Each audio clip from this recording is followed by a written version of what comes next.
류제복 칼럼. 한동훈의 국민의힘 대표 당선, 그 이유는 무엇일까? 류제복 본지 발행인. 지난 7월 23일 국민의힘 전당대회에서 한동훈 후보가 당대표로 선출됐다. 윤 대통령이 적극적 밀었던 원희룡 전 장관은 낙동강 오리알이 되고, 이는 국힘 당심이 현재 권력이 아닌 미래 권력으로 한동훈을 택한 것으로 본다. 즉 당의 변화와 쇄신을 이끌고 미래를 개척할 인물로 한 대표를 택한 것이다. 비상대책위원장으로서 지난 4.10 총선을 진두지휘했던 한 후보는 야당의 패배 후 책임을 지고 물러났는데도 다시 그를 당대표로 뽑은 것을 보면 어쩌면 이해가 안 되지만, 한편으로는 여의도 대통령인 이재명과 192석의 거대 야당에 맞설 대항마가 필요하다는 위기감에 한동훈을 선택한 것 같다. 우선 한 대표 당선은 무엇보다 대통령의 지지와 친윤계를 등에 업은 원희룡 후보를 꺾었다는 점에서 주목된다.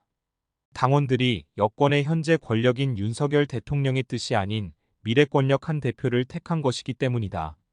한 친윤계 의원은 대통령이 힘이 없고 대통령을 위해 나설 만한 사람도 없다.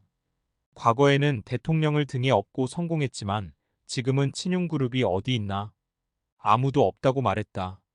한동훈이 대표로 당선돼 함성을 지를 때 윤 대통령은 이미 자리를 떴고, 윤 대통령이 킨텍스에서 열린 국민의힘 전당대회에 참석하자 당원들의 함성보다 한 후보를 향한 함성이 더 컸다는 후문도 있다.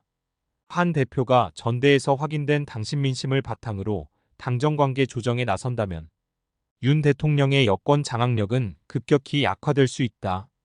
김용태 의원은 전대에 앞서 한 후보가 당대표가 되면 대통령실에 레임덕이 올 수 있다고 말한 바 있다.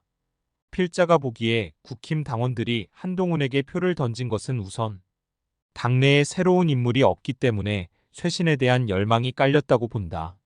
즉 원희룡 나경원 윤상현 후보와 같은 기성 정치인이 아닌 정치 신인인 한 후보를 택한 것이 새로움을 택했다는 것이다.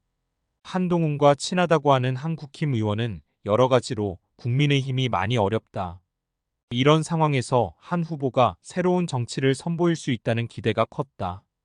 비상대책위원장 임기는 얼마 되지도 않았고 이제는 당의 지도자로서의 능력을 보고 싶은 것이라고 말했다. 또 다른 국힘 의원도 당원들은 당의 혁신을 위해선 기존의 인물들보다 새로운 한 후보가 적합하다고 본 것이라고 말했다.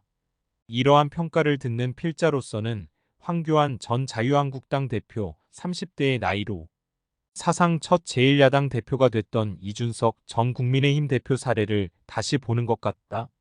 황교안 전 대표는 입당 43일 만에 이준석 전 대표도 사상 첫 30대 제1야당 대표로 뽑히며 정치권의 돌풍을 일으켰는데, 당시 이를 지켜본 한 국힘 의원은 당시 황 전 대표에게는 탄핵 국면을 벗어날 수 있다는 당원들의 열망이 모인 것이고, 홍준표 대구시장, 오세훈 서울시장과 같이 후보군이 쟁쟁했는데도 황교안이 승리를 했는데 이번에도 그때와 똑같은 현상이라고 말했다. 지금 대한민국의 정치는 여소야대 국면에서 집권 여당이 주도권을 잡지 못한 채 거대 야당에 끌려다니는 상황이 지속되고 있다. 때문에 야당에 맞설 적임자를 한동훈으로 판단한 것이란 진단도 있다. 모 친한계 의원은 보수 진영에서 앞장서서 싸우고 스피커 역할을 해주는 전사가 부족하다는 비판이 있는데, 한 후보가 법무부 장관일 때 민주당과 맞섰던 모습이 이런 비판을 불식할 수 있다고 당원들이 판단한 것 같다고 말했다.